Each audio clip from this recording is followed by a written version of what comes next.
তোমরা সবাই নিশ্চয়ই ভালো আছো। আমি রুচি আরেকটা ভ্লগ নিয়ে চলে এসেছি।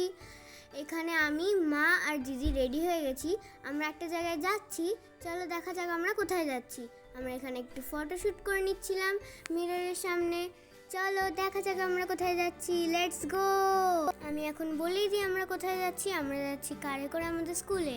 আমার এখন সামার ভ্যাকেশন চলছে, তো আমার একটা বুক আনতে যাচ্ছি স্কুলে। ওটা পেন্ডিং ছিল, তাই জন্য ওটা আনতে যাচ্ছি। আর আমি একটু ঘুরেও নেবো, সামার ভ্যাকেশন শুরু হয়ে গেছে। আর এখানে আমরা নারায়ণা স্কুলের মেন গেটে চলে এসেছি। আমরা এখন ভিতরে যাব আর বুকটা আনবো। সো চলো, আমরা ভিতরে চলে এসেছি। আর এখানে আমি আর রাশ এসেছি। দিদি আর রতির খুব গরম লাগছিলো, তাই জন্য ওরা আসেনি। আমরা এখানে এখন স্কুল দেখাচ্ছিল মাম্মা, আর পুরো মনি, মেশো, মাম্মা আর আমরা দুজন এসেছিলাম। জাস্ট আমরা এখন বুক আনতে অফিসের দিকে চলে যাচ্ছিলাম। আমাদের বুক আনা হয়ে গেছে, তাই জন্য আমরা এখন স্টেয়ার্সে করে আমাদের ক্লাসরুমে চলে যাচ্ছিলাম। আমরা পারমিশন নিয়ে নিয়েছি আর আমাদের ক্লাসরুমে চলে যাচ্ছিলাম। আমরা স্টেয়ার্সে করে ওপরে চলে এসেছি। আর আমরা করিডোর দিয়ে ওখানে আমার ক্লাস, রতির ক্লাস আর রাশের ক্লাসটা দেখাতে যাচ্ছিলাম।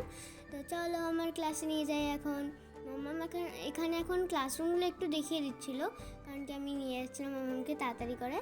আর এখানে আমার ক্লাসরুম, এটা আমার ক্লাসরুম। এটা কিন্তু আগে ছিল না এরকম। আমি সামার ভ্যাকেশনের পরেই এসে দেখছি বেঞ্চগুলো এরকম চেঞ্জ করে দিয়েছে, কিন্তু আগে কীরকম ছিল ওটা আমি দেখাবো একটু পরে। আর এখানে আমি একটু দেখছিলাম বেঞ্চগুলো কীরকম, নিউ ক্লাসরুমের মতন। ম্যামের জন্য একটা চেয়ার রাখা ছিল, আর আমি চেয়ারটা খুলে একটু বসেও গেছিলাম। আর এখানে রাশও বসে গেছিল আমার সঙ্গে, ও দেখছিল চেয়ারগুলো। আর মাম্মাম এখানে ক্লাসরুমে গিয়ে একটু দেখছিল আর আমাকে কটা কোশ্চেন জিজ্ঞেস করছিল, আমি অ্যান্সার দিচ্ছিলাম। আর এটা হচ্ছে 4A। আর আমাদের বেঞ্চগুলো আগে কিন্তু এরকমই ছিল। আর এখানে গ্রিন বোর্ড, ডিজিটাল বোর্ড, আর এখানে সব কিছু আছে। এবারে মনি আর মামাম কথা বলতে বলতে করিডোর দিয়ে যাচ্ছিল অন্য ক্লাসরুমে। চলো দেখা যাক এবার আমরা কোন ক্লাসরুমে যাই। রাশও সামনে চলে যাচ্ছিল দেখাতে। এবার আমরা ঘুরে ফিরে তো সেই আমার ক্লাসরুমে চলে এলাম। এটা কি হলো? আমি ক্লাসরুমগুলো আরেকবার বললাম, আমার ক্লাসরুমে আবার চলে এসেছি। আর মনি এখানে জিজ্ঞেস করছিল এবারে কোশ্চেন আমাকে, আবার দেখাচ্ছিল গ্রিন বোর্ডটা, মানে ডিজিটাল বোর্ডটা কীভাবে চলে জিজ্ঞেস করছিল। আমি বললাম কি ওটা একটা ম্যাজিক্যাল পেন আছে, ওটা দিয়ে চলে। আর এখানে লেখা আছে 4B।